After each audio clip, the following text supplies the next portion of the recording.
In corporate finance theory, we define two drivers of value creation for companies: profitability and growth.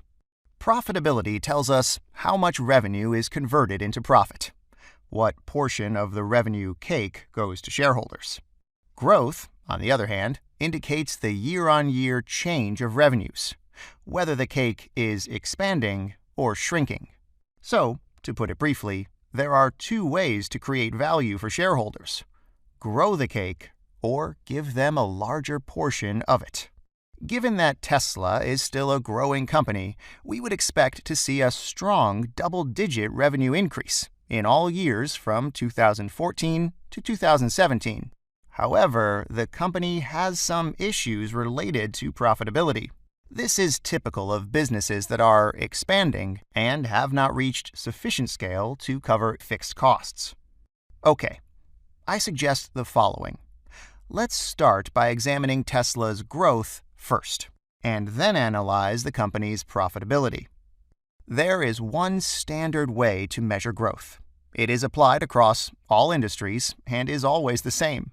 It consists in dividing one period's revenues by the amount of revenues registered in the previous period and subtracting 1. This gives us year-on-year growth expressed as a percentage. If you are unfamiliar with this formula, please remember it well, as it is of utmost importance. In this case, we have data for 2014, 2015, 2016, and 2017. To calculate the year-on-year growth of Tesla's automotive revenues between 2015 and 2014, we'll have to divide 2015 automotive revenues by 2014 automotive revenues and subtract 1. Tesla's automotive revenues increased 24% between 2014 and 2015. Okay, perfect. I'll copy and paste the formula to calculate the growth of automotive revenues between 2016 and 2015, and between 2017 and 2016. Please bear in mind that it doesn't really make sense to apply the formula to calculate the growth of revenue observed between the first half of 2018 and the entire year of 2017. Because it wouldn't be fair to compare the growth of two periods with different durations. Now that we have calculated automotive growth, it would be quite easy to use the same formula and calculate the revenue growth deriving from the two other divisions: energy generation and storage, and services. Let's copy the formula used for automotive revenues and paste it downwards for the other two business lines.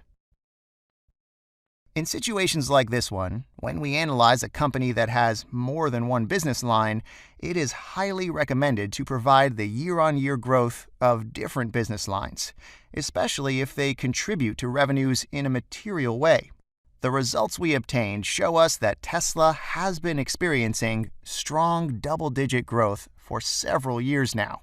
All three business lines are expanding rapidly. However, we should bear in mind that the sharp increase of generation revenues in 2016 and 2017 was significantly influenced by Tesla's merger with SolarCity. Nonetheless, Tesla's revenue growth has been outstanding during the time frame under analysis. Let's go ahead and consider profitability, shall we?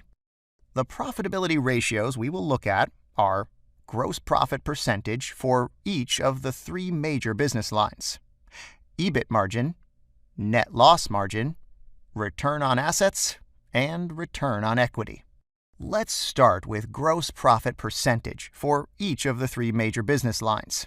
This is the margin Tesla receives from the sale of products after deducting the cost of production of these products. So, difficulties at this level would be very alarming, right? Imagine a company selling products at a loss before it has even taken operation expenses into consideration.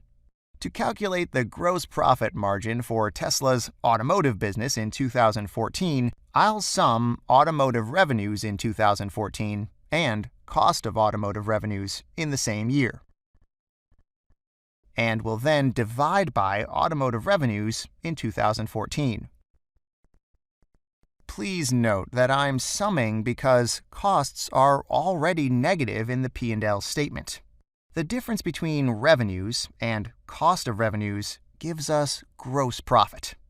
Then, in the denominator of the formula, we divide by revenues to obtain the percentage expression of gross profit.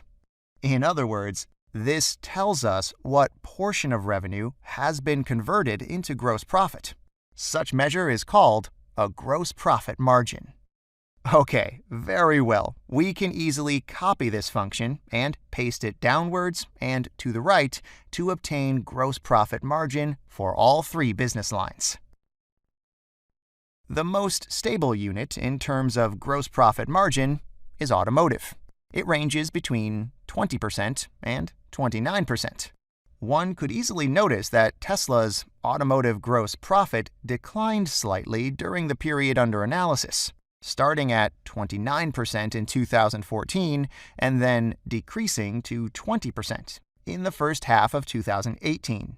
In some part, this is probably related to the introduction of Tesla Model 3.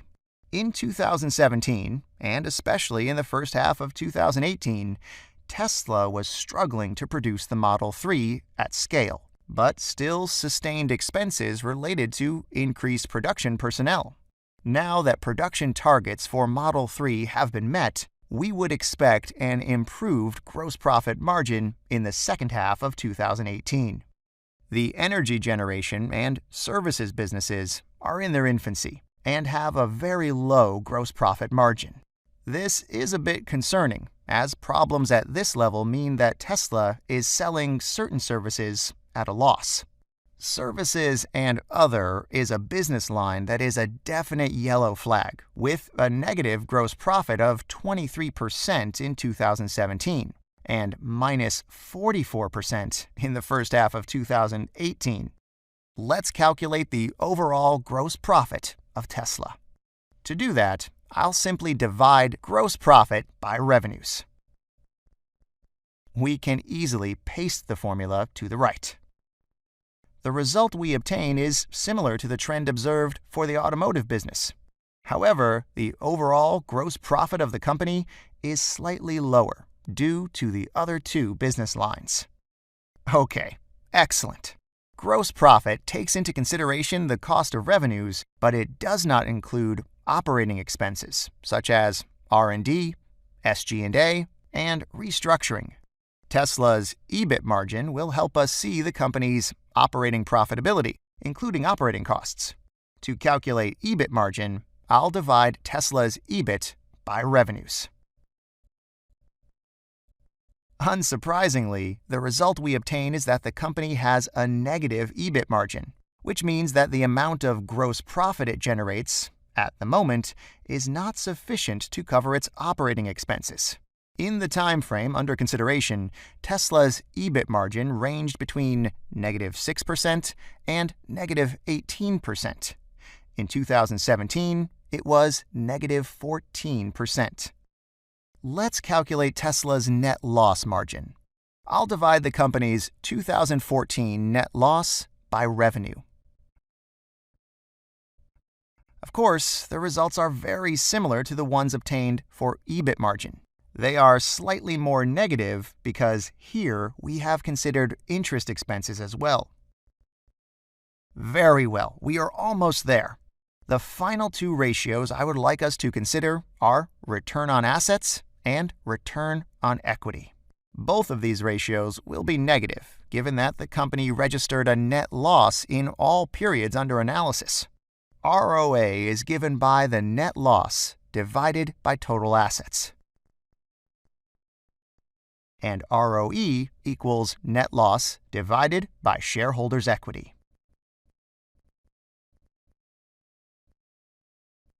Let's copy these values to the right. Excellent. I believe this concludes our profitability and growth analysis. Tesla's business has been growing very fast during the period under analysis, surpassing the $10 billion mark in 2017. Over the next several years, the main challenge ahead of Tesla will be breaking even and improving its profitability margins. Growing revenues and achieving economies of scale will certainly play an important role in this process.